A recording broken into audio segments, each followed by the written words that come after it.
अब जो आरटी का मामला है, आरटी का मामला भी केंद्र सरकार के निर्देश पे समग्र शिक्षा के पास चला गया है, लेकिन आरटी का मामला सुधीर जी के जिम्मे नहीं है। अपन इनसे अलग से चर्चा करेंगे उस मामले पे। 5 मिनट और लोग और आ जाएं, फिर अपन सेशन शुरू करेंगे। इसके बाद एक सम्मान समारोह है। हमारे संगठन की जूरी ने 6 स्कूलों को छांटा है सम्मान के लिए, उनका सम्मान होगा और फिर हम कार्यक्रम को समापन करेंगे। जो 6 स्कूल जूरी द्वारा छांटे गए हैं, मैं उनका नाम एक बार बोल दूं। ये सारे स्कूल के अपने सामाजिक योगदान और शिक्षा के योगदान के लिए चिन्हित किए गए हैं।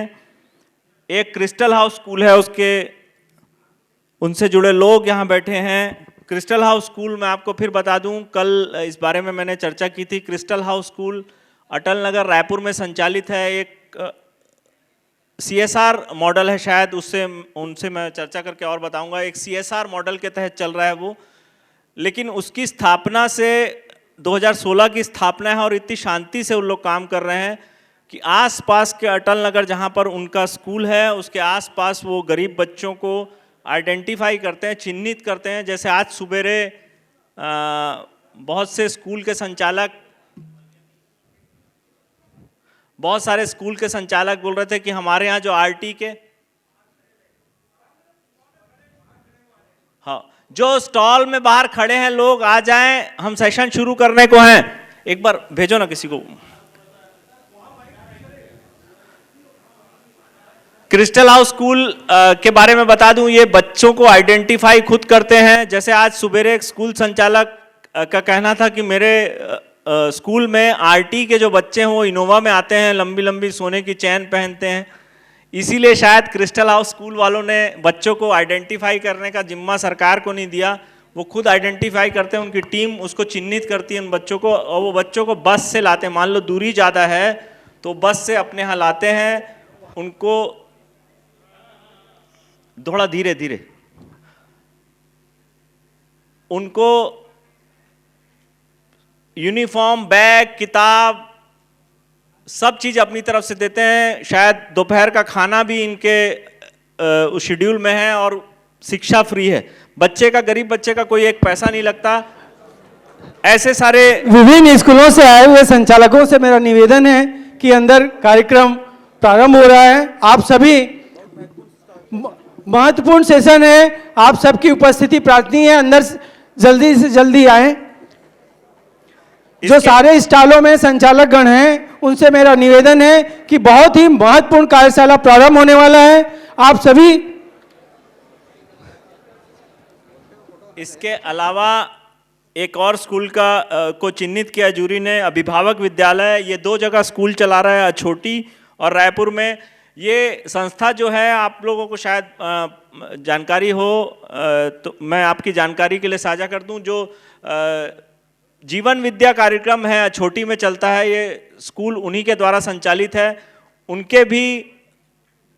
उनसे भी जुड़े लोग यहाँ पर मौजूद हैं। एक स्कूल और है होली क्रॉस पेंशनबाड़ा, जो रायपुर के लोग हो जानते हैं कि जो रायपुर से जुड़े लोग हो जानते हैं होली क्रॉस पेंशनबाड़ा में उनका जो डिसिप्लिन है, उनकी जो पढ़ाई है, और ये पिछले सतत कई सालों से जारी है। स्कूली शिक्षा से जुड़े लोग जो हैं वो अभी जो आत्मानंद स्कूलों से के बारे में इतना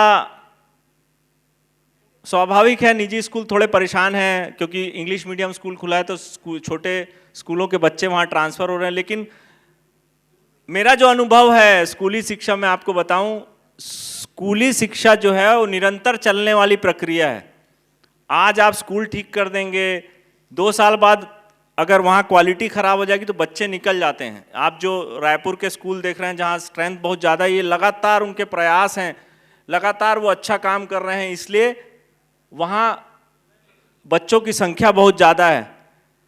पेंशनबाड़ा में पेंशिनबाड़ा का जो स्कूल है होली क्रॉस का, ये सामाजिक स्कूल है, एक समुदाय विशेष चलाता है उसको। और इसके बारे में बहुत मेरा भी अनुभव यही है कि वहाँ सुबह 4 बजे से प्रवेश के लिए लाइन लग जाती है, और वहाँ प्रवेश पाना है इतनी, मतलब वहाँ कोई ना कोई, देखिए क्या है, आप किसी भी स्कूल की सफलता का पैमाना क्या होता है, सालों साल चलने के बाद किसी स्कूल का सफलता का पैमाना ये होता है कि वहाँ पर छात्र संख्या कितनी है। पेंशिनबाड़ा लगातार इतने सालों से अच्छा काम कर रहा है। अभी बताया हमारे साथी ने कि वहाँ रात भर लाइन लगी रहती है, उसके बाद भी प्रवेश की जो सीमित संख्या उसमें लोगों को प्रवेश दिया जाता है, और बहुत डिसिप्लिन वाला स्कूल माना जाता है। एक और स्कूल जिनका सम्मान होना है वो कृष्णा पब्लिक स्कूल है। कृष्णा पब्लिक स्कूल से शायद स्कूली शिक्षा से जुड़े सारे लोग उनके बारे में जानते होंगे। ये बहुत छोटे स्तर से शुरू किया गया था। पहले उनकी कोचिंग थी, फिर जिनका सम्मान होना है आज मदन मोहन त्रिपाठी जी का, वो आशुतोष जो रायपुर केपीएस उनके फादर हैं, उन्होंने बहुत मेहनत से, बताते हैं ये खुद अपने 2 व्हीलर में जा जाके गांव-गांव में पोस्टर लगाते थे, और उससे फिर इनकी जो आज संख्या है पूरे प्रदेश में 30,000 के आसपास इनकी छात्र संख्या है। 30,000 छात्र संख्या किसी भी स्कूल में होना एक बड़ी उपलब्धि है। इसके अलावा एक और स्कूल है जिसका सम्मान होना है, Holi heart school. Holi heart school को आदरणीय सुरेंद्र प्रताप जी ने चालू किया था। वो हमारे बीच आज आ नहीं पाएंगे, उनका स्वास्थ्य खराब है। 4 बच्चों से स्कूल संचालित हुआ था, उनके द्वारा एक नया स्कूल चालू हुआ है, ग्रेट इंडिया स्कूल। मैं कल उसके बारे में बता रहा था। वो पूरा का पूरा स्पोर्ट्स के लिए वो स्टेडियम बना दिया उन्होंने। वो कोई वहां जाए तो देखे, यहां से आगे उनकी जगह का नाम है गोड़ी है ना, गोड़ी में उनका स्कूल है। वो अंदर पूरा स्टेडियम है, तीरंदाजी की सुविधा है। वहां जो बच्चे रह रहे हैं उनको वहीं उन्होंने गाय और सब का इंतजाम है, ऑर्गेनिक तरीके से खेती करके। बहुत हो गया। हाँ, उसमें एक खास क्वालिटी और है, वो पूरे जब उनका स्कूल शुरू हुआ तो उन्होंने सारे देश के सारे राज्यपालों को चिट्ठी लिखी, और उन्होंने ये निवेदन किया कि आपके यहाँ अगर कोई शहीद हुआ है, आपके प्रदेश में कोई शहीद हुआ है, तो उनके बच्चों को हम फ्री पढ़ाएंगे।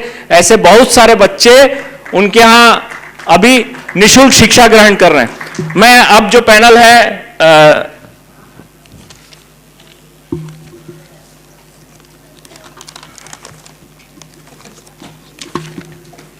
Improving quality teachers professional development के मॉडरेटर श्री गोविंद मुदलियार जी को बुलाता हूं, मंच पे आए और स्थान ग्रहण करें।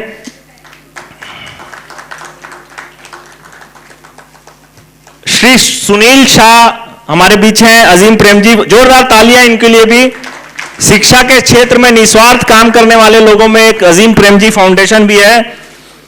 हमारे बीच असिस्टेंट डायरेक्टर समग्र शिक्षा मिस्टर सुधीश हैं,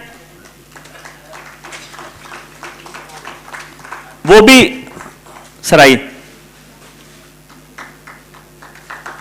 जोरदार तालियां सुधीश सर के लिए। हमारे बीच बेमेतरा जिला प्राइवेट स्कूल एसोसिएशन के श्री अवधेश पटेल जी हैं, वो भी आए, वो भी एक स्पीकर हैं इस सेशन में। मैं मुदलियार जी से निवेदन करता हूं कि सेशन स्टार्ट करें।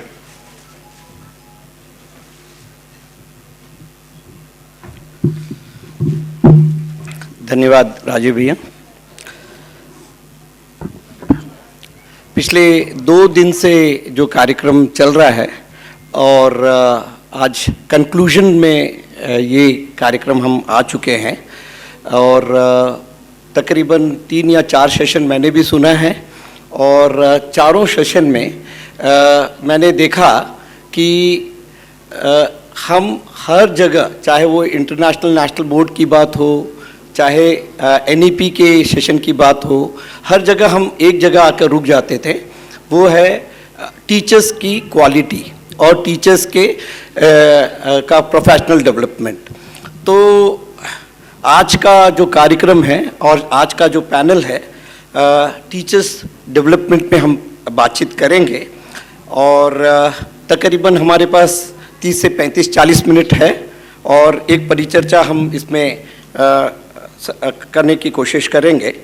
सबसे पहले मेरा सवाल अवधेश जी से है। अवधेश जी अपने आप में मध्यस्थ दर्शन से जुड़े हुए हैं और उनके साथ काफ़ी काम करने का अनुभव भी है और टीचर्स क्वालिटी पर और इस दर्शन के माध्यम से टीचर्स क्वालिटी पे पीएचडी भी इन्होंने किया हुआ है। तो सबसे पहला सवाल आप ही से है अवधेश जी कि आज के समाज में जो एक परिवर्तन समाज है और एक परिवर्तन शिक्षा जगत भी परिवर्तनशील है क्योंकि न्यू एजुकेशन पॉलिसीज आ रहा है ऐसे सिचुएशन में एक टीचर का, एक मॉडल टीचर का कैसे होना चाहिए, समाज में वो कैसा होना चाहिए और इस परिवर्तनशील समाज के अंदर में वो टीचर कैसे डेवलप होना चाहिए, क्या उनका रोल होना चाहिए, इस पे थोड़ा सा आप रोशनी डाल सकते। धन्यवाद गोविंद भैया।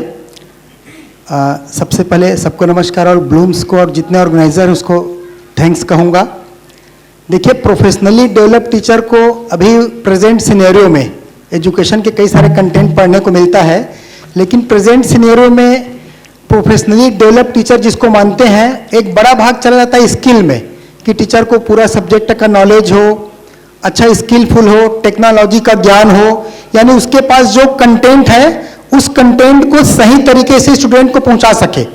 एक बड़ा भाग ऐसा मानता है कि वो प्रोफेशनली डेवलप टीचर है, लेकिन मैं ऐसा देख पाता हूं वो एक आधा भाग है। पूरा भाग ऐसा है कि प्रोफेशनली के साथ साथ वो इमोशनली भी बच्चे को समझ पाए, है ना, इमोशनली बच्चे को समझ पाए और विद्यार्थियों के जितनी भी समस्याएं हैं, केवल स्टडी संबंधी नहीं, स्टडी के साथ साथ उसकी जिंदगी की भी समस्या, उसकी भी समाधान करने की योग्यता यदि एक टीचर में है तो हम कह पाएंगे कि वो प्रोफेशनली डेवलप टीचर है। जिंदगी की समस्याओं का समाधान, साथ ही बच्चे के पूरे मनोभाव को, उसकी एक्चुअल क्या स्थिति है उसको पूरा का पूरा स्टडी कर सके, रीड कर सके, उसके साथ संबंध बना सके, तब हम कह पाएंगे। क्योंकि भैया टीचर का रोल बहुत बड़ा है, बहुत बड़ा रोल है। इस पूरे जैसे एग्जिस्टेंस में देखें तो जैसे 4 अवस्थाएं हैं, पदार्थ अवस्था मटेरियल ऑर्डर, एक प्राण अवस्था पेड़ पौधे, जीव अवस्था और ज्ञान अवस्था मानव। तो जैसे कि इंजीनियर को देखते हैं, इंजीनियर किसके साथ काम करता है? मटेरियल ऑर्डर के साथ।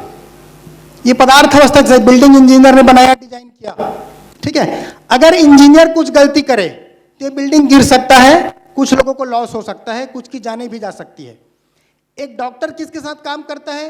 ह्यूमन बॉडी के साथ, आदमी के शरीर के साथ। ह्यूमन बॉडी भी प्राण अवस्था की एक इकाई है, प्राणिक ऑर्डर की एक इकाई है, एक यूनिट है। अगर डॉक्टर गलती करे तो कुछ जाने जा सकती है, लेकिन एक जो टीचर है वो सीधे ह्यूमन बीइंग के साथ काम करता है। इसकी जिम्मेदारी सबसे बड़ी है। अगर एक टीचर गलती करता है तो आने वाली सभ्यता और संस्कृति खतरे में पड़ सकती है। तो सबसे बड़ी जिम्मेदारी टीचर्स की है, वो बच्चों को, विद्यार्थियों को समझने के साथ साथ एक यूनिवर्सल जो लॉ है ना, चारों अवस्थाओं में जो ऑर्डर है, प्राकृतिक नियम है, अगर उसकी पूरी जानकारी टीचर के पास है तो वो बच्चों को भी समझ सकता है और समझा सकता है। तो भैया जैसे एक एग्जांपल दूंगा, बहुत सारे स्कूल जाने का हमको अवसर मिलता है, तो टीचर के रोल के ऊपर ही बात कर रहा हूँ। तो मैं एक बाबा सिंह आया सिंह रियार की कॉलेज है गुरदासपुर अमृतसर में, बहुत अच्छा काम कर एजुकेशन में पिछले 40 सालों से। वहाँ हम गए थे विजिट करने, तो उनके जो डायरेक्टर है, एजुकेशन में फेमस स्कूल है वो और कॉलेज भी वहाँ पर है, उनके डायरेक्टर से मिले तो उन्होंने कहा यहाँ पर क्या देखने आए हो? हमने सब बताया आपके बारे में, काफ़ी सुने हैं, सच का स्कूल और बच्चों को अंदर कल्चर मूल्य के लिए काफ़ी आप काम करते हैं, तो अब समझने आए हैं। उन्होंने हमसे एक बात कही, आप ऐसा सोचते हैं ना कि आपके स्कूल के, कॉलेज के बच्चे पढ़ के अच्छा बने, अच्छा इंसान बने, सारा नॉलेज उसके पास हो? बहुत सारी बातें बोले। हम लोग बोले बिल्कुल बिल्कुल ऐसा चाहते हैं, हम चाहते बच्चे ईमानदार बने, ऑनेस्ट बने, उनके पास सारा नॉलेज हो। उन्होंने एक ही बात कहा, आप जैसा बच्चों को बनाना चाहते हो वैसा खुद बन जाओ। और बिल्कुल 2 दिन हम लोग फिर वैसे ही सोचते रहे। तो मुझे ये समझ में आया कि टीचर जैसा बोलता है वैसा उसके जीने में आ जाए तो वो ठीक से कम्युनिकेट कर पाएगा। अभिभावक विद्यालय के कुछ टीचर यहाँ बैठे हैं जो जैसा जीते हैं वैसा बच्चों को सिखाने का प्रयास कर रहे हैं। यहीं वीआईपी रोड में है, कभी मौका मिले तो आप लोग विजिट कीजिए, जहाँ बिहेवियर एजुकेशन की बात कर रहे हैं। कोई भी टीचर वहाँ सैलरी नहीं लेते, पेरेंट्स मिल के चलाते हैं, आज उनका सम्मान भी है, और वो पेरेंट्स डिसाइड करते हैं बच्चों को क्या पढ़ाना है, कैसे पढ़ाना है, बहुत सारी चीज़ों को है। तो मैं ऐसा कह रहा हूँ कि टीचर की रोल बड़ा है, और प्रोफेशनल डेवलपमेंट मतलब मनोभावों के साथ इमोशनल डेवलपमेंट, स्पिरिचुअल डेवलपमेंट, ये सारी क्वालिटी अगर एक टीचर में होती है तब हम कह पाएंगे वो टीचर प्रोफेशनली डेवलप्ड है। बस भैया। दो स्कूल का आपने नाम लिया है, एक तो रियारकी स्कूल मैं पर्सनली विजिट किया हूँ, उसकी एक बड़ी विशेषता ये है कि जो बच्चे हैं गेट खोलने से लेकर क्लासेस लेने से लेकर हॉस्टल में खाना बनाने से लेकर सारा काम बच्चे करते हैं, और वो एक शिफ्ट के माध्यम से करते हैं। जो बच्चे पढ़ रहे होते हैं, छोटे बच्चों को वो पढ़ाते हैं, तो वहाँ को किसी भी व्यक्ति को सैलरी देने की आवश्यकता नहीं है। और पहला सेशन मुझे याद है कि वो जितने भी धर्म ग्रंथ हैं, जिस ग्रंथ से जिस समुदाय से बच्चा आया है उस धर्म ग्रंथ को पढ़ाते हैं। दूसरा आपने अभिभावक विद्यालय का नाम लिया है। अभिभावक विद्यालय अपने आप में शिक्षा का एक अच्छा मॉडल है, लेकिन अवधेश भैया मेरा यहाँ पर आपसे थोड़ा सा एक एडिशनल क्वेश्चन है। प्रोफेशनल डेवलपमेंट, टीचर का रोल तो तय हो गया कि उसके अंदर में समझ पैदा करने की ज़रूरत है, जैसा वो हो, जैसा वो दिखता हो वैसा ही बच्चे समाज में बनेंगे। ऐसा हम लोगों ने कई बार पेरेंट्स के वर्कशॉप में भी कहा कि अगर आपको मोबाइल बच्चे उसके एडिक्शन से हटाना है तो सबसे पहले आपको खुद मोबाइल को एक डिसिप्लिन में लेके आने की ज़रूरत होगी। तो प्रोफेशनल डेवलपमेंट की जो बात हम कहते हैं वो कैसे, उसका मॉडल कैसे होना चाहिए, इस समझ के पर्सपेक्टिव में थोड़ा सा बताइए।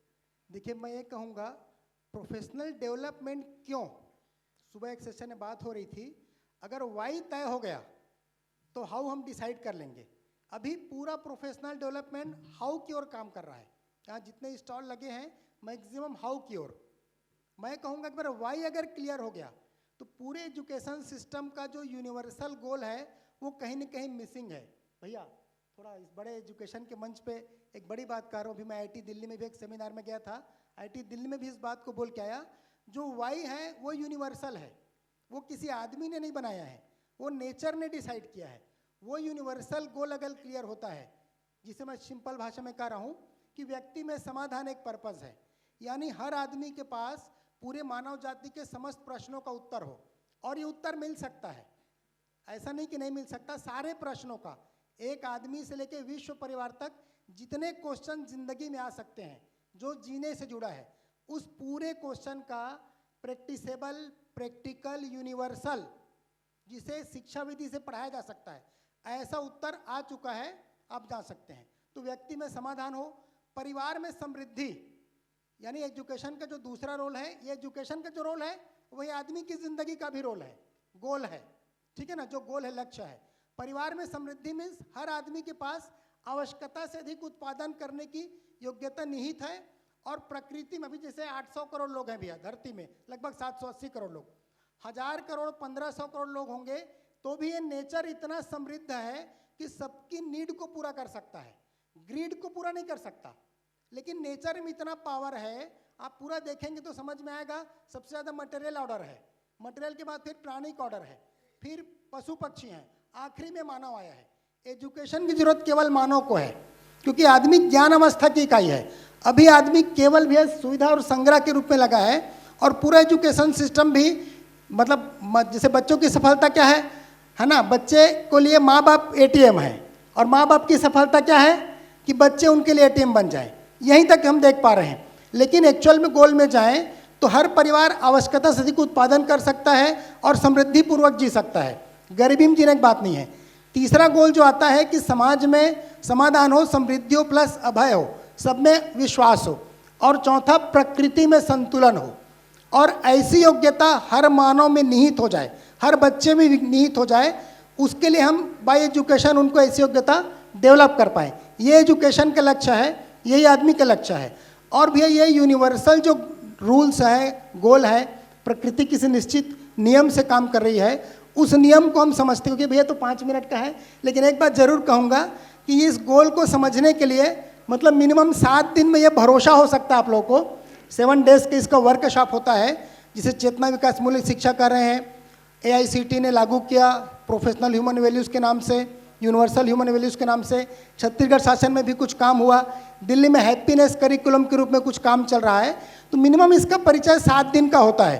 तो जो भी डायरेक्टर बैठे, निवेदन भी करूंगा, एक बार 7 दिन पूरा ध्यान से सुनेंगे तो समझ में आ जाएगा कि यूनिवर्सली एजुकेशन में क्या कंटेंट मिसिंग है और वो कैसे पूरा हो सकता है। कुछ एक बड़ा वर्ग का ध्यान गया पिछले 25-30 सालों में, उसमें कुछ लोग काम कर रहे हैं। तो मुझे लगता है भैया 5 मिनट में बताना मुश्किल है ना, लेकिन फिर भी 7 डेज अगर कोई समय निकालेंगे तो जो गैप है वो गैप समझ में आ जाएगा। मुझे दिखता है कि सूचना के रूप में मुझे गैप समझ में आ गया है और थोड़ा थोड़ा आंशिक रूप से उसमें काम करने का प्रयास कर रहे हैं, और काफ़ी सारे लोग, हजारों लोग हैं जो उसमें धीरे धीरे काम कर रहे हैं। बहुत बढ़िया। समय का अभाव है, मैं समझ रहा हूँ, और कम समय में एक्चुअली यहाँ बैठे सारे प्रोफेशनल टीचर्स डेवलपर्स हैं, और हर एक को गागर में सागर भरना है, क्योंकि ये एक बड़ा विषय है और आधे घंटे में तो पूरा नहीं हो सकता, ये मैं भी मानता हूँ आपकी बात को। और मुझे तो हेलो बोलने में, टीचर्स वर्कशॉप और पेरेंट वर्कशॉप में हेलो बोलने में मुझे आधा घंटा लग जाता है, तो बात आपकी मैं समझ रहा हूँ। लेकिन 7 दिन की शिविर जो है, आपने जो कहा, मैं IIT कानपुर में ये शिविर अटेंड किया था और लाइफ चेंजिंग एक्सपीरियंस है। आप डायरेक्टर्स अगर इस शिविर को अटेंड कर लें, मैं एक चीज़ का दावा कर सकता हूँ, तीसरे चौथे दिन पहुँचते पहुँचते आप रेस्टलेस हो जाएंगे, और 7वें 8वें दिन में समाधान मिल जाता है। और शायद वहीं से आपने समाधान कॉलेज का नाम दिया है, टीचर्स डेवलपमेंट प्रोग्राम के लिए BEd के कोर्सेज आप कराते हैं वहाँ पर। एनीवे, नाउ थोड़ा सा मैं ये सिनेरियो थोड़ा दूसरी तरफ लेके चलता हूँ। मिस्टर सुधीर से मेरा ये प्रश्न रहेगा कि you belong to a government sector where you are actually taking care of around 8,000 PLC, I was told. 8,000 PLC basically is 8,000 teachers, right? It's a big community. How do you identify the training needs, and how do you basically, organize such a large event? It is very difficult for us, private schools में और दूसरे schools में देखेंगे, जो chain of schools है, हम भी उसको मैनेज करते हैं। 10-11 स्कूल का ट्रेनिंग नीड आइडेंटिफाई करना और साल भर में उसको एग्जीक्यूट करना एक बड़ा टास्क है। How do you do that? Thank you. सबसे पहले मैं ऑर्गेनाइजर्स को बधाई देना चाहूँगा। आज जब मैं यहाँ स्टॉल का विज़िट कर रहा था तो मुझे एक चीज़ याद आया। हम लोग जनरली बोलते हैं कि विकसित देश, developing countries and developed countries के बीच में लगभग 25 साल का गैप होता है, लेकिन मुझे कई बार US जाने का मौका मिला, वहाँ कई स्टेट्स में मैंने घूमा एजुकेशन देखने के लिए। तो जब पहली बार गया तो एयरपोर्ट में जो एस्केलेटर्स थे मल्टी स्टोरीड, और एयरपोर्ट से ट्रेन में इधर उधर जाना तो बड़ा अजीब लगा।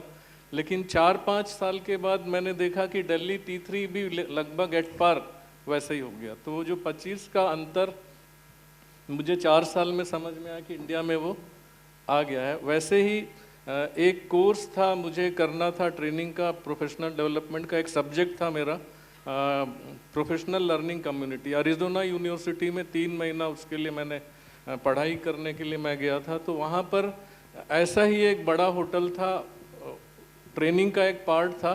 किसी एक स्टेट में हम लोगों को ले जाया गया कि वहाँ पर टीचर्स एक वर्कशॉप ऑर्गेनाइज कर रहे हैं अपने खर्चे पे। तो उनका एक प्रोफेशनल लर्निंग कम्युनिटी था, उन्होंने बड़े बड़े जो एजुकेशन में काम करने वाले इंडस्ट्रीज़ हैं उनके लोगों को, एक्सपर्ट्स को बुला के इसी तरह का कुछ स्टॉल लगाया था, और एक बड़ा कॉन्फ्रेंस उन्होंने वहाँ पर किया था। तो उसको ज़्यादा साल नहीं हुए उसको देखे हुए।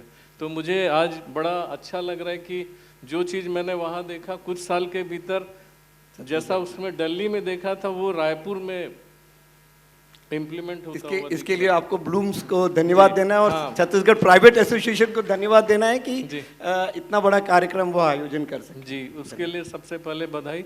दूसरा प्रोफेशनल लर्निंग कम्युनिटी की जैसे आपने बात की, तो ये आइडिया मुझे वहीं पर मिला था कि टीचर्स यदि हम आपस में मिलके अपना नॉलेज एक दूसरे के साथ एक्सचेंज करें तो वो ज़्यादा प्रभावी होगा, ना कि किसी ट्रेनिंग इंस्टीट्यूट से चीज़ों को लें। यदि छत्तीसगढ़ की बात करूं तो मैं काम करता हूं, लगभग 1,80,000 टीचर्स हैं गवर्नमेंट के, और हमारे पास ट्रेनिंग इंस्टीट्यूट्स 25 से कम है।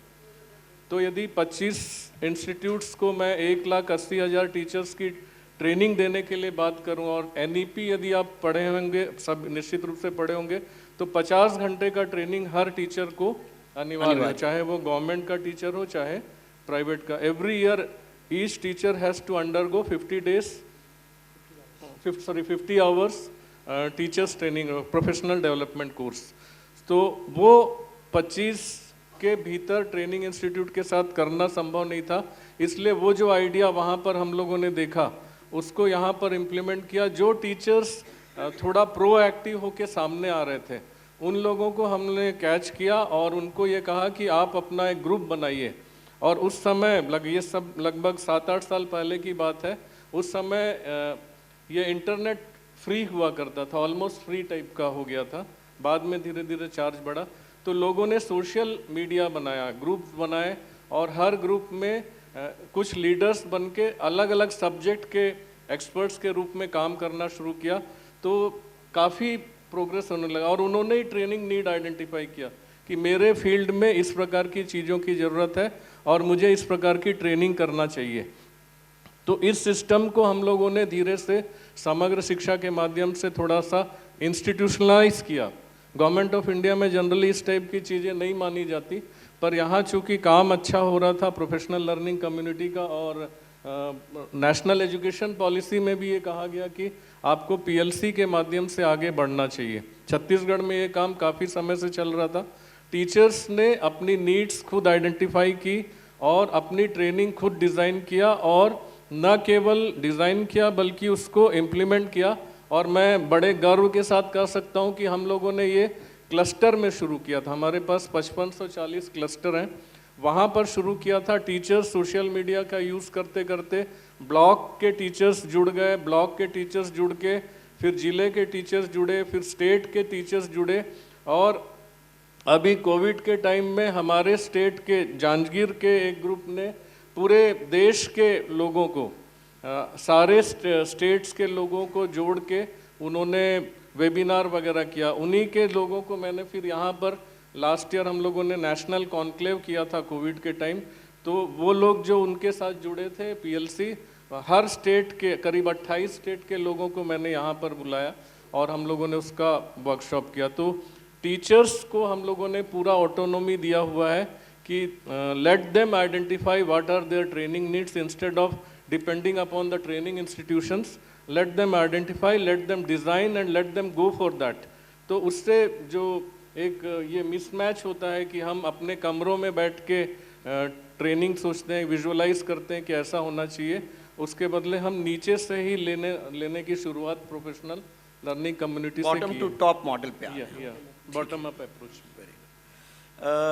बहुत बढ़िया है सर। सुनील शाह जी से एक छोटा सा प्रश्न है कि न्यू एजुकेशन पॉलिसी के कंटेक्स्ट में, जहाँ पर 21st सेंचुरी स्किल्स के बारे में काफ़ी बातचीत हो रही है, हर एजुकेटर और हर स्कूल्स के अंदर में ये डिस्कशन हो रहा है, और टीचर्स अभी भी उसके लिए प्रिपेयर्ड नहीं है। तो ये आप चूँकि एक स्टेट हेड हैं, एक बड़ा प्रोग्राम्स रिसोर्स पर्सन्स को कोऑर्डिनेट करते हैं, तो कैसे एक कॉरिडोर आप डेवलप करने में मदद करते हैं, और उसके बारे में अगर आप बताएं तो मुझे लगता है कि हमें काफ़ी फ़ायदा होगा। सो थैंक यू ऑर्गेनाइज़र, और आपको भी बहुत बहुत धन्यवाद कि आपने हमें ये मौका दिया यहाँ पे अपनी बात रखने का। मैं पहले आप दोनों ने जो बात कही है उसमें कुछ जोड़ूंगा, उसके बाद अपनी बात कहूँगा। तो दरअसल ये जो 2 दिन का पूरा डिस्कशन है, और इन 2 दिनों के डिस्कशन में बहुत सारी चर्चाएं आप लोगों ने की होगी। तो ये जो एजुकेशन पे बात करना है, कि शिक्षा क्या है और शिक्षा कैसे, तो मुझे लगता है कि एक बहुत गंभीर मुद्दा है। इसको 30-35 मिनट के सत्र में शायद समेटना बहुत मुश्किल होगा। तो जैसे अवधेश जी ने अपनी बात कही प्रोफेशनल डेवलपमेंट को लेके, उन्होंने बहुत सटीक तरीके से कहा कि what does it mean by profession. So सिर्फ सब्जेक्ट नॉलेज ट्रांसफ़र करना वो शिक्षक का काम नहीं है।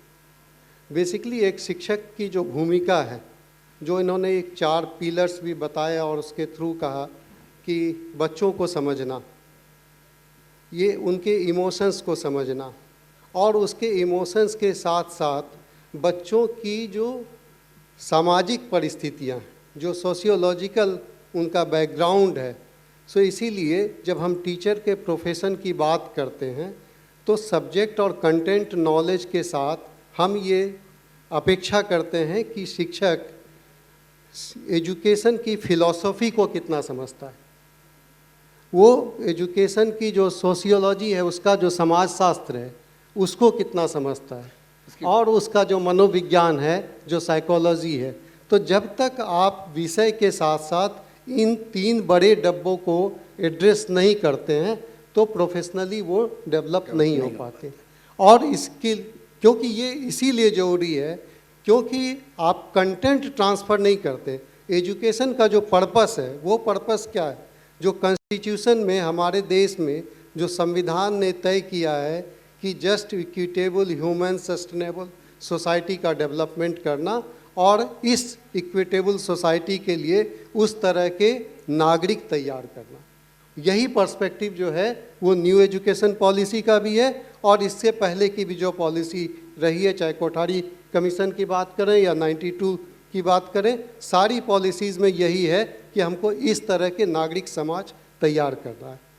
अब रही बात कि ये जो न्यू एजुकेशन पॉलिसी में लोगों को तैयार करने का जो काम है, तो बेसिकली अगर हम शिक्षक की जर्नी को देखें, समझें, तो 2 तरह से शिक्षक मैं देखता हूँ। एक तो है कि शिक्षक बनने की पहले की प्रक्रिया, जिसको आप प्री सर्विस कहते हैं। इस प्री सर्विस में जिस तरीके के प्रोसेसेस होने चाहिए, इस प्रोसेसेस में काफ़ी गैप्स हैं।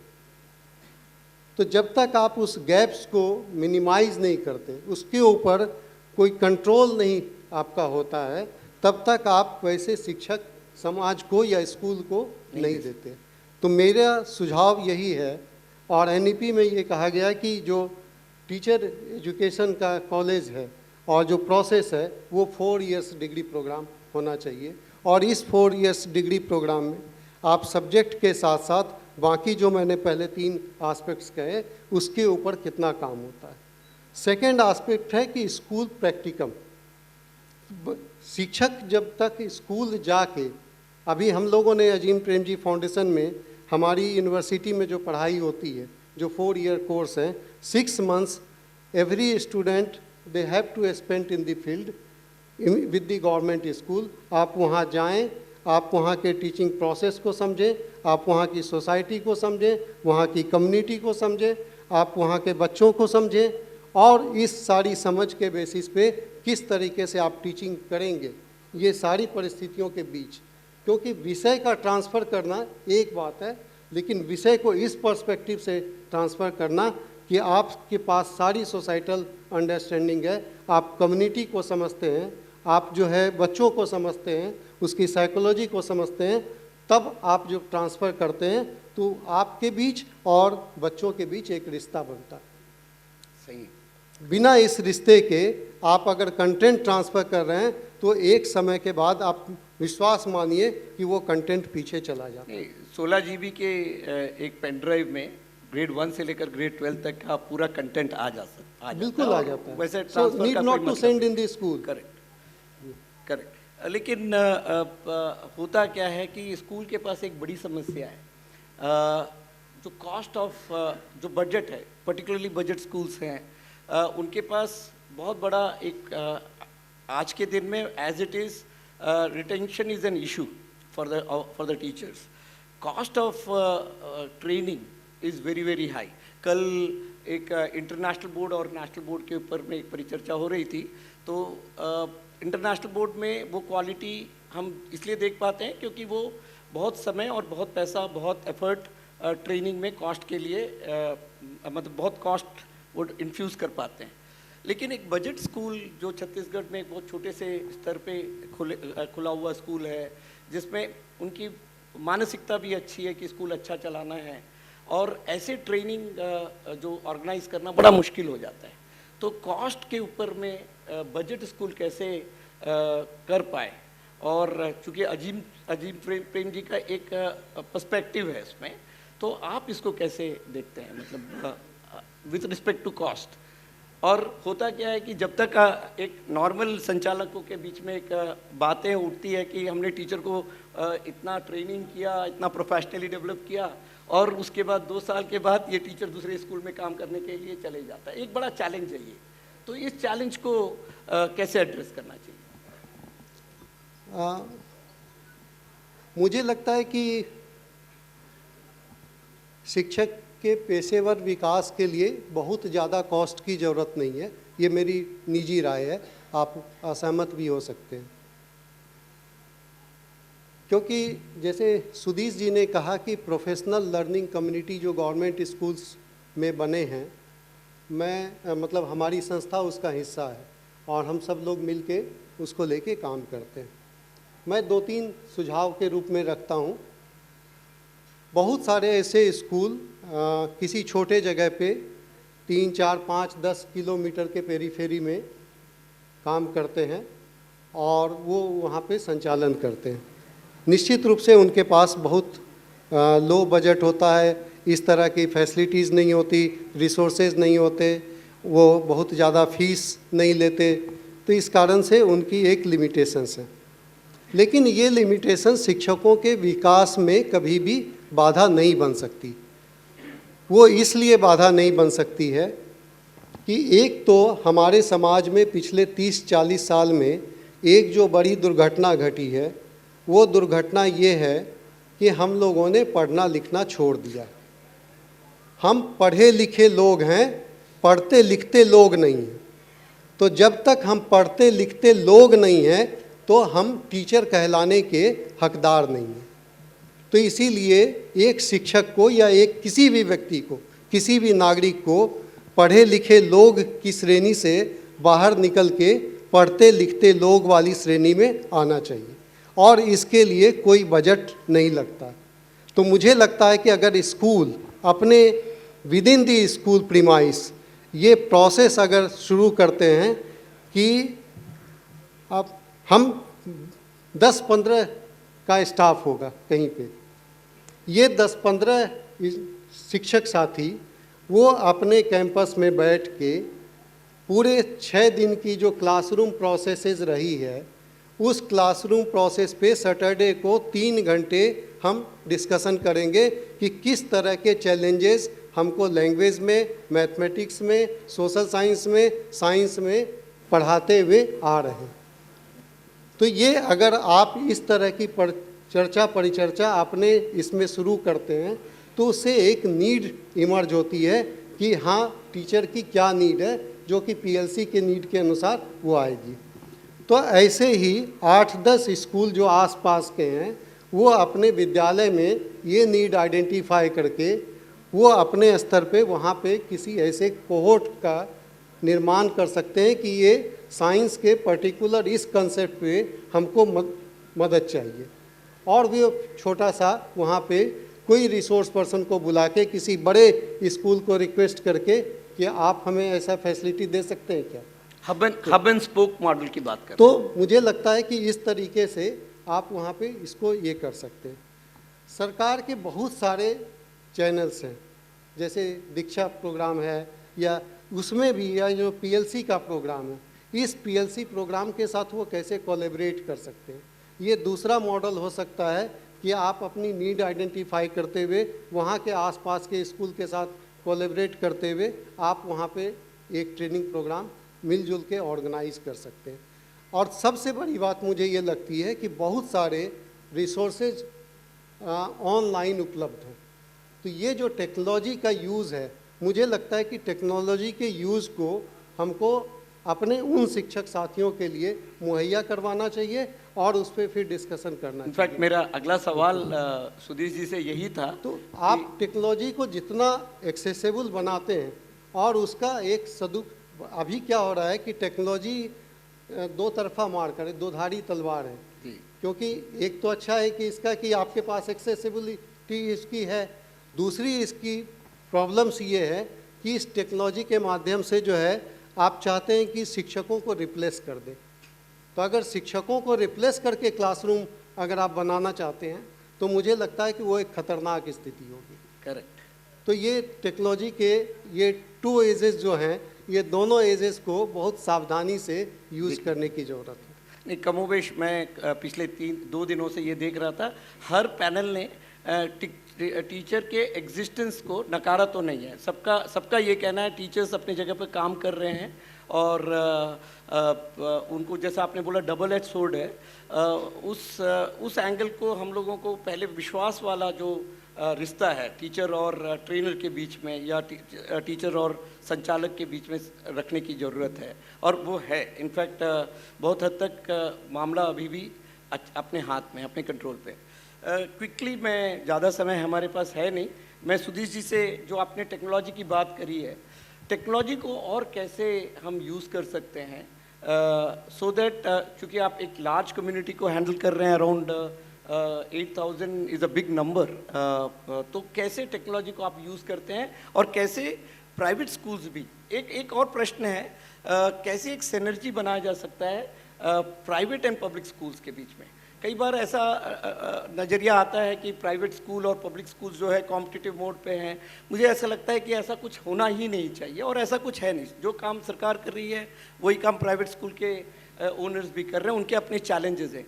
ट्रेनिंग में, प्रोफेशनल टीचर्स डेवलपमेंट में वो एक ऐसा फोरम हो सकता है, एक ऐसा एक एरिया हो सकता है, एक ऐसा स्पेस हो सकता है जहाँ प्राइवेट और पब्लिक स्कूल के बीच में एक कनेक्ट बन सके। इनफैक्ट NEP भी इस बात पे जोर देती है। तो थोड़ा राय, एक मैं टेक्नोलॉजी के तरफ में की बात कर रहा हूँ और दूसरे तरफ प्राइवेट एंड पब्लिक स्कूल के बीच में जो सिनर्जी है उसको हम लोग कैसे डेवलप कर सकते हैं। जी, थैंक यू। NEP जैसा आपने कहा, NEP में यदि आप देखेंगे तो उसमें ये पाएंगे कि ट्विनिंग ऑफ स्कूल्स होना चाहिए। ट्विनिंग ऑफ स्कूल शब्द का इस्तेमाल किया है, जिसमें फिलैंथ्रोपिक स्कूल और गवर्नमेंट स्कूल्स ये दोनों मिलके आपस में बहुत सारे चीज़ों पे काम कर सकते हैं। आपने एक अच्छा वर्ड यूज़ किया, पब्लिक स्कूल यूज़ नहीं किया, फिलैंथ्रोपी स्कूल यूज़ किया। ये गौर करने वाली बात है, क्योंकि philanthropy and public school, private school के बीच का डिफरेंस ज़्यादातर लोग नहीं समझते हैं। थोड़ा उसको एलॉबरेट कर दें। जी, हाँ, अच्छा, आप कहना चाहिए। सो NEP में जो टर्म यूज़ है बेसिकली वो पब्लिक और प्राइवेट नहीं है।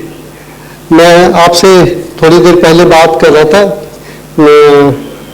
तो उसमें बेसिकली जो प्राइवेट है, प्राइवेट का टर्म ये है फिलैंथ्रोपी, और फिलैंथ्रोपी का मतलब होता है जन कल्याण के लिए किया जाने वाला योगदान। तो जैसे अजीम प्रेमजी फाउंडेशन जो हमारी संस्था है, that is not a CSR। बहुत लोग कंफ्यूज होते हैं कि CSR है, इट्स ए फिलैंथ्रोपिक इंस्टीट्यूशन। तो ये जो शिक्षा का मसला है और शिक्षा का जो पूरा ढांचा है, उद्देश्य है, ये पैसा कमाने का उद्देश्य कभी भी नहीं हो सकता, क्योंकि चाहे वो हम निजी तौर पे स्कूल खोल रहे हैं या सरकारी तौर पे स्कूल खोल रहे हैं, इन दोनों का जो मुख्य उद्देश्य है वो है कि बच्चों को एक बेहतर नागरिक तैयार करना।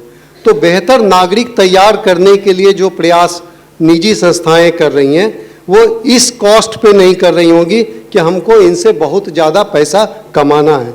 बेसिकली आप लोग भी जो कुछ करने की कोशिश कर रहे हैं वो एक तरीके से सरकार के साथ कंधे से कंधा मिला के इसमें अपनी भूमिका दे रहे हैं, और वो भूमिका एक तरह से जन कल्याण की भूमिका है।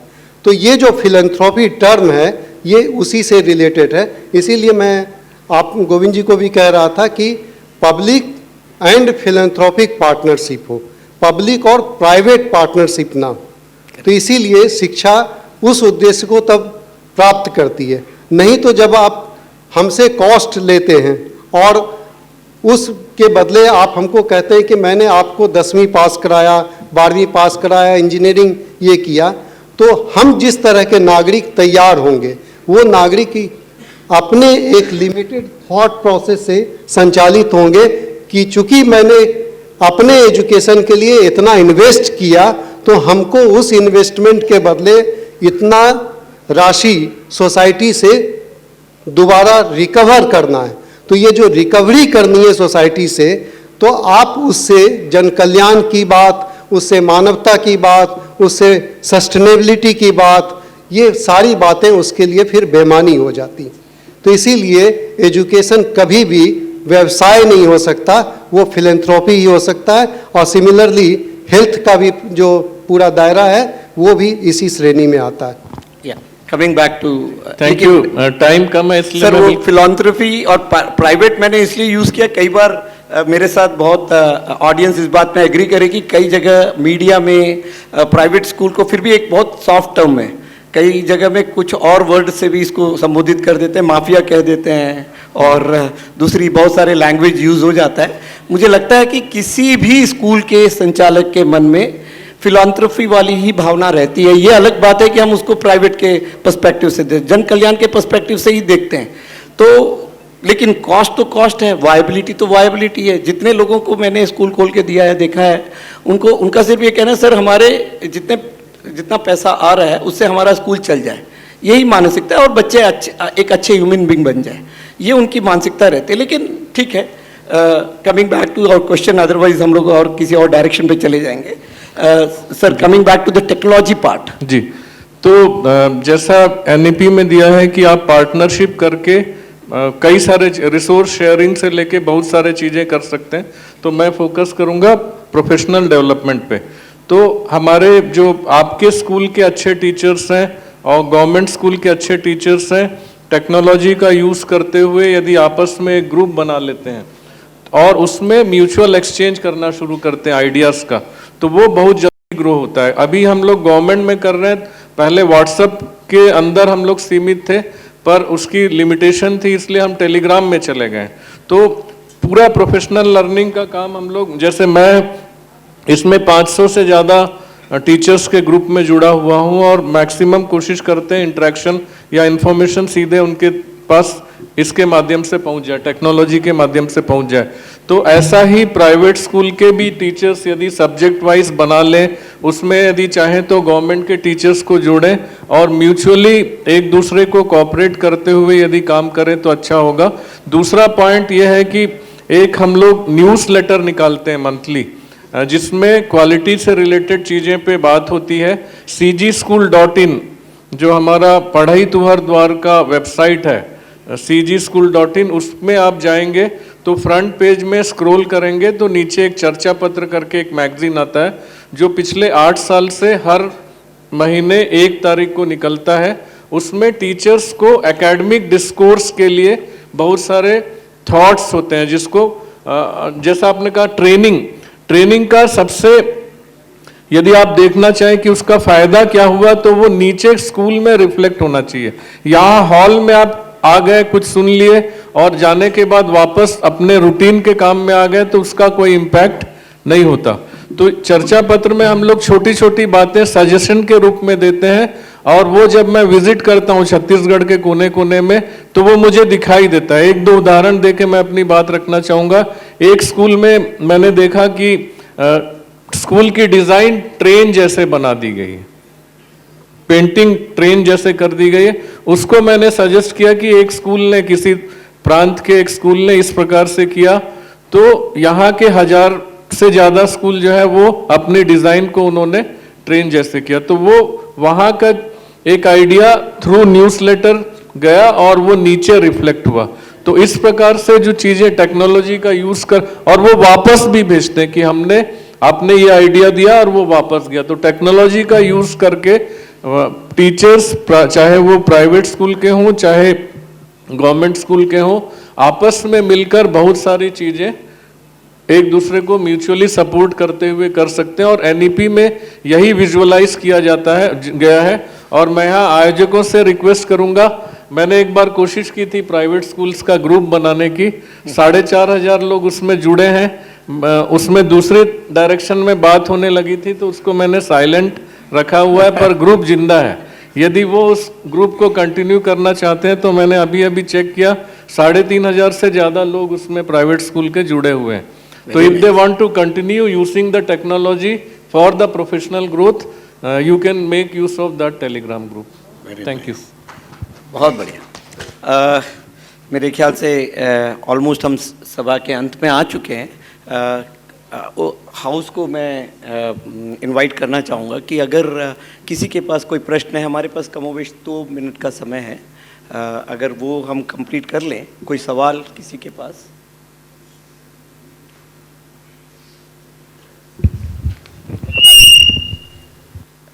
कई बार सवाल एक नया सवाल को जन्म देता है, तो उसका ख्याल रखें प्लीज।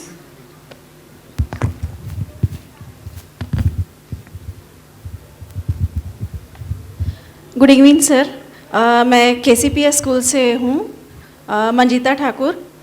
सर मेरा एक क्वेश्चन है, जैसे कि आपने कहा कि टीचर को 50 आवर्स का training that is compulsory for government as well as private teachers. After taking that training also, if we are implementing the same thing in the classroom, we are somewhere facing some difficulties. Why, sir?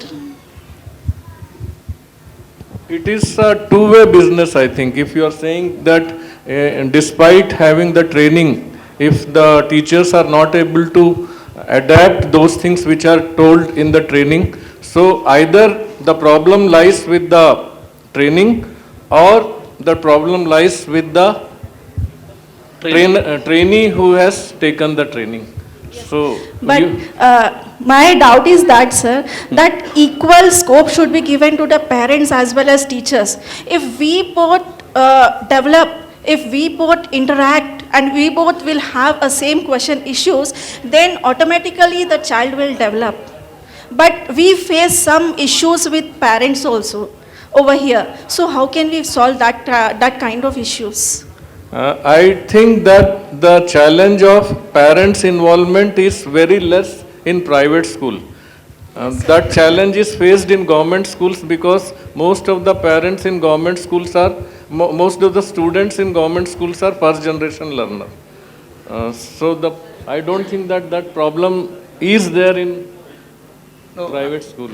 Somewhat it is there, sir. Somewhat it is there in rural areas. मैं इसको इस तरीके से देखता हूँ कि बच्चा 8 घंटे स्कूल में रहता है, 6 से 8 घंटे का ड्यूरेशन होता है, और आप ये मानिए, निश्चित रूप से मानिए कि टीचर की कही गई बात और टीचर के ऊपर जो फेथफुलनेस है वो बच्चों का सबसे ज़्यादा होता है। अगर बच्चा मेरे घर में आता है, मैं पूछता हूँ कि आपको क्या पढ़ाया गया, तो अगर उस पर कोई सवाल होते हैं तो बच्चा ये जवाब देता है कि मेरे टीचर ने कहा है, ये गलत नहीं हो सकता। तो ये जो फेथफुलनेस है और ये जो विश्वास है उसका, ये विश्वास इसलिए है कि एक शिक्षक की भूमिका है कि वो अपने क्लासरूम में बेहतर काम करने की कोशिश करते हैं। तो मुझे लगता है कि ट्रेनिंग एक सपोर्ट सिस्टम है। तो जो आप कह रहे थे कि समाधान खत्म हो जाता है, मैं वहाँ पे डिसएग्री करता हूँ कि टीचर का काम है समाधान खत्म नहीं करना, टीचर का काम है नए सवाल जनरेट करना। सो उत्तर देना किसी प्रश्न का ज़्यादा आसान है, इसकी बजाय प्रश्न बनाना बहुत मुश्किल काम है। तो अगर अच्छे टीचिंग लर्निंग प्रोसेस हो रही है तो उस अच्छी टीचिंग लर्निंग प्रोसेस का मतलब है कि बच्चे ज़्यादा से ज़्यादा आपके स्कूल के रैशनल हो रहे हों, उसमें क्यूरियोसिटी डेवलप हो रही हो, उसमें नए सवाल बनाने की जिज्ञासा पैदा हो रही हो, और ये सब कुछ जब आप करते हैं तो मुझे लगता है कि एक शिक्षक बेहतर भूमिका से अपने काम को कर रहा होता है। और इसके लिए ज़रूरी है जो तमाम चीज़ें पहले की इसमें बात हो चुकी है। So I am not going to repeat that. Thank you so much. But I want to add there, madam, what is your name? Manjita Thakur. Which place you stay? Dhamtari sir. Damtari is closer to Raipur. There exists a model of what you're talking. I mean, parent-teacher Parent and teacher, partnership. yes. It's a issue. I totally agree with what the panel has the view. But by the by, if you want to see the model by your own eyes, visit Abhibhavak Vidyalaya. Sure. Visit Abhibhavak Vidyalaya and spend some at least 2-3 days time. I'm sure you'll get the solution there. And I think I would be inviting. आपने अवधेश भाई ने भी यही कहा है, अचोटी में भी एक विद्यालय, लेकिन नज़दीक आपके लिए अभिभावक विद्यालय, तो मैं चाहूँगा कि आप Sure. मुझे लग रहा है कि राजीव भैया धीरे धीरे स्टेज के पास आ रहे हैं, तो मुझे कंक्लूड करना है. कोई एक सवाल और ले लेता हूँ आपके परमिशन से. हाँ Sir, it's not a question, it's a request from all of our school side. अच्छा Sir, I also belong to Kurud Dhamtari. Sir, request is taken already. अब बताइए. सर, मेरा ये कहना था सर कि जो आपके ट्रेनिंग्स होते हैं, like sir is from Samagra Shiksha assistant director, sir is representing Azim Premji, one of the biggest name in the teacher training. So sir, एक रिक्वेस्ट है सर कि जो बच्चे सभी तो गवर्नमेंट के ही हैं, या आप लोग जिस भी कॉज से इस संस्था में काम कर रहे हैं, तो सर जो टीचर्स की ट्रेनिंग आप गवर्नमेंट इंस्टीट्यूशंस का कराते हैं, सो आपके थ्रू क्या हम आपकी हायर अथॉरिटीज़ को अपने संघ की तरफ से एक रिक्वेस्ट कर सकते हैं कि आपकी जब ट्रेनिंग हो तो उसमें एक छोटा सा स्पेस हमारे टीचर्स को भी मिले, और जो भी इंटरेस्टेड हों वो टीचर्स वहाँ पे जाके वो ट्रेनिंग्स अटेंड करें. इंटीग्रेशन की बात जो मैं कह रहा था सर, क्या होता है सर, जनरली आपके यहाँ से क्या होता है कि गवर्नमेंट से हमको बहुत सारे ऑर्डर्स आते हैं, बहुत सारे लेटर्स, डॉक्यूमेंट्स, ये सब हम लोग सबमिट करते हैं. बाकी अच्छी चीज़ों के लिए ना स्पेस नहीं मिल पाता सर, वो स्पेस हमें खुद क्रिएट करना पड़ता है. और शायद यही कारण है कि आज यहाँ पर पूरे यूनियन के लोग एक साथ जो बैठे हुए हैं और हम लोग जो अपना स्पेस बना रहे हैं, चाहे स्पोर्ट्स के लिए हो, चाहे कल्चरल के लिए हो, चाहे ट्रेनिंग के लिए हो, हमें अपना स्पेस खुद क्रिएट करना पड़े. अगर हमको ये आपके थ्रू वो मिल पाए एक चांस, तो ये हमारे लिए बहुत अच्छा होगा और शायद हमारे यहाँ पे बैठना भी फ्रूटफुल होगा. Thank you sir. Sudhir ji, आपके लिए था ये क्वेश्चन. आप दोनों के लिए sir, not only Sudhir sir. अच्छा. This is for Azim Premji foundation also and other people who are working in the same field. I consider Sudhir ji and Ajim Prem ji, same. Both of them are doing the same. They are complementing each They are other. going to the government schools and they are providing teachers training to them. And if somewhere at the जब भी इनको time मिले sir, means कभी हमारे private schools को भी visit करें, उनके टीचर्स को भी ट्रेनिंग दे दें, या आप कहीं पे ट्रेनिंग करा रहे हैं वहाँ पे हमें बुला लें, तो कितना मजा आ जाएगा सर. बहुत बढ़िया. नहीं तो बेहतरीन. हम लोग कोशिश करते हैं कि ये मज़ा जल्दी आए. आप कुरुद में हैं, तो मैं विद इन अ वीक कोशिश करता हूँ कुरुद में कोई ट्रेनिंग जिसमें आपको जरूर इनवाइट. जी सर, जैसे ही हमें नोटिस मिलेगा सर, बिल्कुल हम लोग सब लोग बहुत ज्यादा मात्रा में पहुंच जाएंगे. स्कूल का नाम attend बता करेंगे. दीजिए बस. Sir, my school name is J achievers public school Kurud. Within a week जी सर. वो मज़ा आना चाहिए. जी sir. Okay sir, thank you sir. इसीलिए मैंने पहले ही का रिक्वेस्ट टेकन, पैनल पे मुझे भरोसा था. Anyway, I come to the conclusion of this program. I thank all the panel members for a beautiful, thoughts. Thank you very much.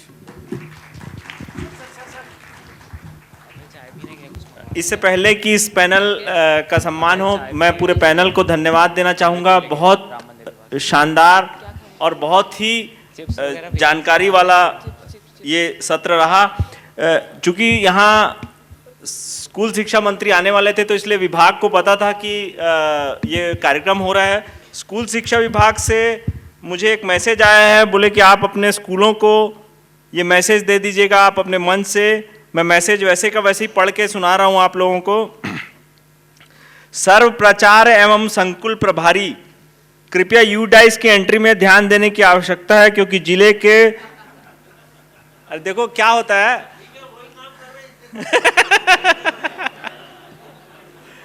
देखिए क्या होता है, जितने भी प्राइवेट स्कूल हैं, प्राइवेट स्कूल के संचालक हैं, मैं उनको दो चीज़ें, एक चीज़ हमेशा बोलता हूँ, जो प्राइवेट स्कूल का संचालन है ना, उसमें क्या ज़रूरी है, हमारा और पालक का और सरकार का तालमेल बहुत ज़रूरी है, तभी स्कूल आपके अच्छे से चलेंगे. ये हमारी खुशकिस्मती है कि मौजूदा सरकार में जो आरटी का जो भी मामला हो, उसके अलावा बहुत ज़्यादा तंग नहीं किया जा रहा प्राइवेट स्कूलों को. और परेशानी नहीं है ज़्यादा हम लोगों को। मैं पूरा का पूरा वैसे पढ़ रहा हूँ, अब ताली मत बजाना। सर प्रचार एवं संकुल प्रभारी, कृपया यूडाइस की एंट्री में ध्यान देने की आवश्यकता है, क्योंकि जिले के 2434 शासकीय अशासकीय स्कूलों में से केवल 28 स्कूलों ने एंट्री पूर्ण की है। ऐसे में तो पूरा वैसे ही पढ़ रहा हूँ ना मैं, ऐसे में तो जिले के समस्त स्कूलों की एंट्री में 2 महीने लग जाएंगे और 5 लाख बच्चों, 2.5 लाख बच्चे प्राइवेट स्कूल में और 2.5 लाख सरकारी स्कूल में, 5 लाख बच्चों की एंट्री भी करनी है। प्लीज यूडाइट्स की एंट्री में गंभीरता से लेने की आवश्यकता है। छत्तीसगढ़ में रायपुर जिले के 29 स्थानों में आने में पूरी मैदानी इलाके की कार्यप्रणाली एवं कार्य क्षमता पर प्रश्न, मतलब रायपुर जिला भी 29वें नंबर पे है। छत्तीसगढ़ में रायपुर जिले के 29वें स्थान में होने से पूरे मैदानी अमले की कार्यप्रणाली और कार्य क्षमता पर प्रश्न चिन्ह है। अतः अपने संकुल के समस्त शासकीय अशासकीय शाला प्रमुखों की बैठक आहूत कर एवं सतत निगरानी कर अगले सप्ताह तक पूर्ण करें। उसके साथ 2 लिंक हैं, वो लिंक मैं अपने व्हाट्सएप ग्रुप में भेज दूंगा। अब ये पैनल के लिए मैं पैनल को बहुत बहुत धन्यवाद देता हूं, और ऐसा जानकारी मैं टीचर, हाँ मैं सुधीर जी और सुनील शाह जी के जो ये बोल रहे थे उससे मुझे ऐसा लगता है कि हमको टीचर्स ट्रेनिंग का पूरा एक सेशन करना चाहिए, और लगातार अपने प्राइवेट स्कूलों में टीचर मैं सुधीर जी को बता दूं, मेरी SCRT लेवल पे लगातार बातचीत चल रही, तो कहीं ना कहीं पैसे पे आके रुक गई। मैं SCRT लेवल पे लगातार बातचीत कर रहा था कि जो हमारे टीचर हैं उनको भी आप ट्रेनिंग दे दीजिए, वहाँ सिर्फ रहने का जो बाहर से लोग आ रहे हैं उनका खर्चा हम उठाने को तैयार हैं। ऐसी मेरी SCRT लेवल पे बातचीत चल रही है, हम लोग आगे बढ़ नहीं पाए उस पर, लेकिन मैं अब इस वो जो कुरुत के स्कूल का था,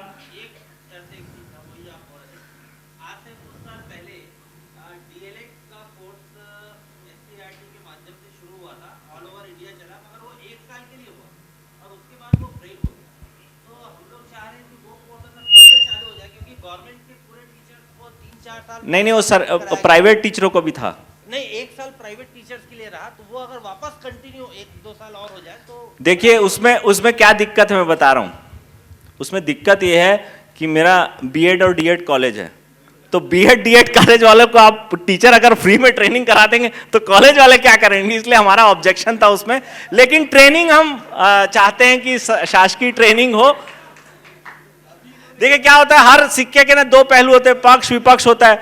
उसके कारण डीएड कॉलेजों में एडमिशन नहीं, आपको बता दूं, जो 8 लाख टीचरों की सरकार ने ट्रेनिंग कर दी एक मुश्त, उसमें 2 सवाल खड़े हुए। एक तो सारे डीएड कॉलेज खाली हो गए, दूसरी जो क्वालिटी ऑफ ट्रेनिंग थी जिससे उनको सीधा डीएड के टीचर बना दिया गया, उस क्वालिटी ऑफ ट्रेनिंग में भी हमने ऑब्जेक्शन किया था कि उसकी क्वालिटी, सैटरडे संडे को पढ़ाते थे, आधे लोग आते नहीं थे, आधे लोगों ने फॉल्स प्रेजेंट लगवा लिया अपने, उसमें बहुत सारी दिक्कतें थी। लेकिन टीचर ट्रेनिंग एसोसिएशन लगातार कराएगा।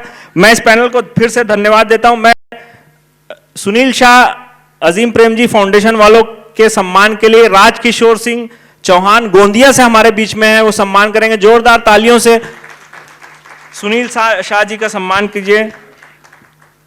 अगला सम्मान सुधीश जी का है, ये असिस्टेंट डायरेक्टर समग्र शिक्षा के हैं। धीरज अग्रवाल जी धमतरी से दिल्ली पब्लिक स्कूल के संचालक हैं, वो सुधीश जी का सम्मान करेंगे। अवधेश पटेल जो बेमेतरा जिले के अध्यक्ष हैं, उनका सम्मान रायपुर जिले के अध्यक्ष श्री विनोद पांडे जी करेंगे। ये सुनील शाह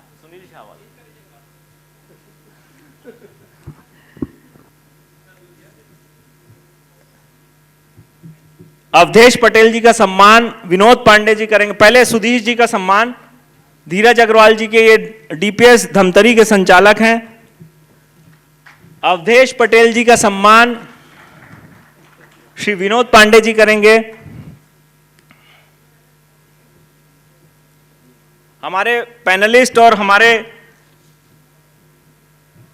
अजीज साथी गोविंद मुदलियार जी का सम्मान ललित सिंह गौर करेंगे, बालोद जिला एसोसिएशन से हैं वो। मैं जो पैनल बैठा है उनको बता दूं, पूरे प्रदेश से लोग आए थे, सूरजपुर बालोद के आप देख रहे हैं, बस्तर के लोग अभी तक बैठे हैं। एक ग्रुप फोटो कर लेंगे इसके बाद।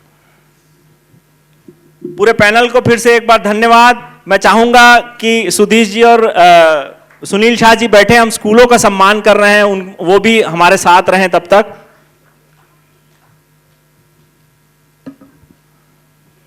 जी, मैं हमारे राष्ट्रीय अध्यक्ष कुलभूषण जी को बुलाऊंगा, वो मंच पे आ जाएं।